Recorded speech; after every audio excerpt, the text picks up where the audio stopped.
சரி,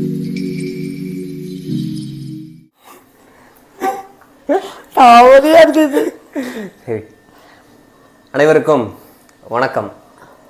விரதங்கள் இருக்கிறத பற்றி நம்ம தொடர்ச்சியாக நிறைய பேசிட்டு வரோம்.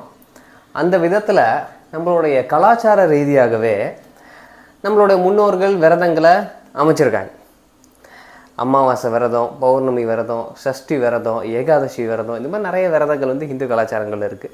இஸ்லாமிய கலாச்சாரங்களில் ஒரு சில விரதங்கள், கிறிஸ்துவ கலாச்சாரங்கள் விரதங்கள், அப்புறம் ஜெயினிசம், புத்திசம், இது மாதிரி நிறையா கலாச்சாரங்களில் நிறையா விரதங்கள் இருந்திருக்கு. அந்த விதத்தில் இன்றைக்கி வியாழக்கிழமை சாய்பாபாவுக்கு உகந்த நாள் அப்படின்னு சொல்லுவாங்க. இப்போது சாய்பாபா டிவோட்டியாக இருக்கக்கூடிய என்னுடைய அத்தை அவங்களுக்கு வந்து இன்றைக்கி ஃபாஸ்டிங் முயற்சி பண்ணியிருக்காங்க. அவங்கள்ட்ட கேட்போம், இந்த ஃபாஸ்டிங் வந்து அவங்க எவ்வளோ நாளாக பண்ணிகிட்ருக்காங்க, இது பண்ணுறது அவங்களுக்கு கம்ஃபர்டபுளாக இருக்கா அப்படிங்கிறதெல்லாம் கேட்கலாம். அவங்களோட வயசு முதல்ல என்ன அப்படின்னா, உங்கள் வயசு சொல்லுங்க. 65.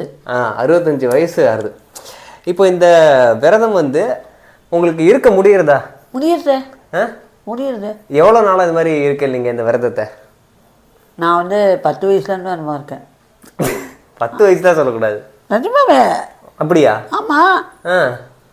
சரி, விரதம்னா எப்படி இருப்பேன் நீங்கள்? என்ன ஃபஸ்ட்டு எப்படி ஆரம்பிப்பேன் அதை பற்றி சொல்லுங்களா.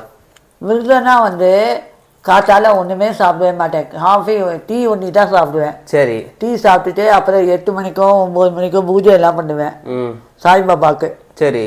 அஷ்டோத்தரம் பண்ணுவேன், 1008 108. அது பண்ணிவிட்டு அதுக்கப்புறம் ஒன்றுமே சாப்பிடவே மாட்டேன். கோவிலுக்கு போவேன்.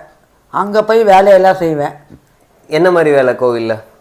காய்கறியெல்லாம் இருக்கிற வேலை. அங்கே சாய்பாபா கோவிலுக்கு போய் ஒர்க்கு? ஆமாம். அங்கே இந்த மாதிரி மத்தியானம் அன்னதானம் நடக்கும்? ஆமாம். அது நடக்கும். அதனால நான் போய் என்ன பண்ணுவேன், காய்கறியெல்லாம் நிறுத்தி வச்சுட்டு வந்துடுவேன் முதல் நாளே போய். 2வது நாள் நாங்களாவே கொடுப்போம். கொடுத்துட்டு ஒன்றுமே சாப்பிடவே மாட்டேங்க. ராத்திரி வந்து தான் சாப்பிடுவேன் நான் இங்கே வந்து. அப்படியா? ஆமாம். ஓ, அப்போ வந்து காத்தால மத்தியானம் சாப்பிட மாட்டேன், ராத்திரி சாப்பிடுவேன்? ஆமாம். அப்போது சரி, இன்னைக்கு நீங்கள் வந்து மத்தியானம் மட்டும் சாப்பிட்ருக்கேன்? ஆமாம். காத்தால சாப்பிடல, ராத்திரி சாப்பிடல. நாளைக்கு எப்போ சாப்பிடுவேன்? நாளைக்கும் இந்த மாதிரி 12:30 மணிக்கு சாப்பிடுவேன். மத்தியானம் தான்? ஆமாம். அது வரைக்கும் தாங்குமா? பழக்கம் ஆயிடுச்சு. உடம்பு ஒன்றும் பண்ணாதா? இல்லை, இப்போ 65 வயசாச்சு. பொதுவாகவே சின்ன வயசில் இருக்கிறவாளே வந்து விரதம் இருக்கிறதுக்கெல்லாம் பயப்படுவா. அப்படி இருக்கிறப்போ நீங்கள் உங்களுக்கு 65 வயசு பயம்? என்ன பயம்? நமக்கு ஆதியிலேருந்தே பழக்கம் ஆயிடுச்சுன்னா அதுவே வந்துடும். அப்போ வந்து பழக்கம் தான் எல்லாத்துக்கும் காரணம். ஆமாம். நீ எப்படி இருக்க? நீ காய்கறிக்காக தின்னுட்டு இருந்தல இத்தனால, இப்போதானே சாப்பிட ஆரம்பிச்சிருக்க நீ. அந்த மாதிரி இப்போ சித்தி கூட வந்து உங்கள்கிட்ட கேட்டால் பிஸ்கெட்டை கொடுத்து பிஸ்கட் சாப்பிடுங்க அப்படின்னு சொன்னா நீங்கள் சாப்பிட மாட்டேன்னு சொல்லிட்டு இல்லைங்க? ஆமாம். ஆமாம். ஸ்ட்ரிக்ட்னா ஸ்ட்ரிக்ட்டு தான். ஆமாம். எதுலேயுமே சரி, தூக்கம் வந்துச்சுன்னா நான் சாப்பிடவே மாட்டேன். அந்த மாதிரி தான் நான். ஸ்ட்ரிக்ட்னா ஸ்ட்ரிக்ட்டு தான். அது அது வந்து நம்ம மனசை வந்து ஒரு கட்டுப்பாடாக வச்சுட்டு இன்னைக்கு தான் நான் சாப்பிடுவேன், இன்னைக்கு நான் சாப்பிட மாட்டேன் அப்படின்னா அது மாதிரி இருக்கணும். நீ காய்கறிக்காய் சாப்பிட்னா என்ன, காலை வேலையில் இனிமேல் நீ ஒன்றுமே கொடுக்காதடி, காய்கறிக்காய் கொடுறீமே, காய்கறிக்காய் மட்டும் தின்னுட்டு பேசாமல் இருப்பேன். ஆனால் இன்னைக்கு வந்து காத்தாலையும் ஒன்றும் சாப்பிடல, ராத்திரியும் ஒன்றும் சாப்பிட போகிறதில்ல, நாளைக்கு காத்தாலையும் ஒன்றும் சாப்பிட போகிறதில்ல, நாளைக்கு மத்தியானம் தான். ஆமாம். அப்படி தான் சாப்பிட்ணும். நம்ம நடுப்புற வந்து டீ குடிச்சிட்டா, காத்தால டீ குடிச்சிட்டேன், 4:30 மணிக்கு டீ குடிச்சிடுவேன். டீ குடிச்சிட்டா அதுக்கப்புறம் பிஸ்கெட்லாம் சாப்பிட்டா உனக்கு விரதமே கிடையாது. ஏதாவது சாப்பிட்டா உனக்கு விரதமே கிடையாது. கரெக்ட். மோர் சாப்பிடக்கூடாது அன்னைக்கு.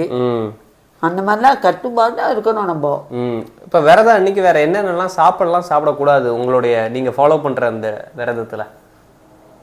பொட்டுக்கல்ல மட்டும் சாப்பிட்லாம். அப்படியா? பொட்டுக்கல்ல, வேர்க்கல்ல, பட்டாணி அதெல்லாம் சாப்பிட்லாம். அவ்வளோதான் சாப்பிட்லாம், வேற ஒன்றும் சாப்பிடக்கூடாது. இப்படி தான் நீங்கள் ஃபாலோ பண்ணிட்டு இருக்கீங்க? ஆமாம். டீயும் சாப்பிட்லாம். டீக்கு வந்து தோஷம் கிடையாதுன்னு சொல்லி எங்கே போனாலும் சாப்பிட்லாம். ஓஹோ, ஓகே. அது மாதிரி ஏதாவது மைல்டான ஃபுட்ஸ் மட்டும் எடுத்துக்கிட்டு நம்ம வந்து விரதம் இருந்தோம் அப்படின்னா அந்த ஆன்மீகத்தில், ஸ்பிரிச்சுவாலிட்டி, அதில் நமக்கு பவர் அதிகமாகும். ஆமாம். ஏன்னா நம்ம விரதங்கள் இருக்கிறப்போ நம்ம உடல் தூய்மை. தூக்கமாக வரவும் மாட்டேங்குது தெரியுமா? அன்னைக்கு நைட்டா காத்தாலையும் விரதம் இருக்கப்போ சீக்கிரம் முழிப்பு வந்துடுது. ஆமாம். ஏன்னா வந்து உடம்பு வந்து அதிகமான உணவில் இருக்கிறப்போ ரொம்ப ஒரு மாதிரி மந்தத்தன்மைக்கு போகும். இப்போது சாப்பிடாம இருக்கிறப்போ நமக்கு வந்து ரொம்ப மந்தமாக இருக்காது, உடம்பு சுறுசுறுப்பாக இருக்கும். அன்றைக்கி மட்டும் சுறுசுறுப்பாக இருக்கும். ஆமாம். ஸோ அப்போ அந்த சுறுசுறுப்பு தன்மை அப்படிங்கிறது நமக்கு அதிகமாகும், தூக்கம் குறையும். ரொம்ப சோர்வாக தூங்கிட்டே இருக்கணுங்கிற அவசியம் கிடையாது. ஸோ அதனால் கிளென்சிங் ப்ராசஸ் உடம்புல நல்லா நடந்துட்டுருக்கு அப்படின்னு சொல்லிட்டு அர்த்தம். எப்போதுமே தொடர்ச்சியாக உணவு போட்டுட்ருக்கிற இந்த உடலுக்கு நம்ம சிறிது நேரம் கொஞ்சம் ஜீரண உறுப்புகளுக்கு குறிப்பாக நம்ம வந்து ஓய்வு கொடுக்குறப்போ நமக்கு ஜீரண உறுப்புகள் ரெஸ்ட் எடுக்கும். ரெஸ்ட் எடுத்துகிட்டு மறுபடியும் அது புத்துணர்வாக வேலை செய்ய ஆரம்பிக்கும். அதனால் விரதம் இருக்கிறதுக்கு, நல்ல விஷயத்தை பண்ணுறதுக்கு நமக்கு வயசு வித்தியாசம் அப்படிங்கிறது தேவை கிடையாது. எந்த வயசில் இருந்தாலும் பண்ணலாம். ஏதாவது மெடிக்கல் கண்டிஷன், உடம்புல ஏதாவது நோய் பிரச்சனை இருக்குன்னா மட்டும் என்னுடைய ஆலோசனை எடுத்துகிட்டு அதுக்கப்புறமா நீங்கள் முயற்சி பண்ணலாமா வேண்டாமாங்கிறத நான் சொல்லுவேன். ஆனால் மற்றபடி குழந்தைகள், இளம் பருவத்தில் இருக்கிறவங்க, வயசானவங்க எல்லாருமே ஒரு பழக்கம் இருக்குது, கடைபிடிச்சிட்டு இருக்கீங்கன்னா தாராளமாக அதை கடைபிடிங்க. உங்கள் எல்லாருக்குமே வந்து நான் அப்ரிஷியேட் பண்ணுறேன். இருக்கிறது நல்ல விஷயம், அதை வந்து அப்படியே கண்டினியூ பண்ணுங்கள். எந்த சூழ்நிலையிலும் அதை அவாய்ட் பண்ண வேண்டாம். உங்களோட பக்தியும் அதிகமாகும், உங்களோட உடல் நலம் மனநலத்துக்கும் ரொம்ப நல்லது. ஸோ தொடர்ச்சியாக நீங்கள் பண்ணுற நல்ல வேலையை நான் பண்ணிட்டே தான் இருப்பேன். நீங்கள் யார் எது சொன்னாலும் கேட்க மாட்டேன், இஷ்டம் அது. அதே மாதிரி இது உங்களோட இஷ்டம், நீங்களும் உங்களோட விரதத்தை தொடர்ச்சியாக பண்ணுங்கள். அடுத்த வீடியோவில் சந்திக்கலாம். நன்றி, வணக்கம்.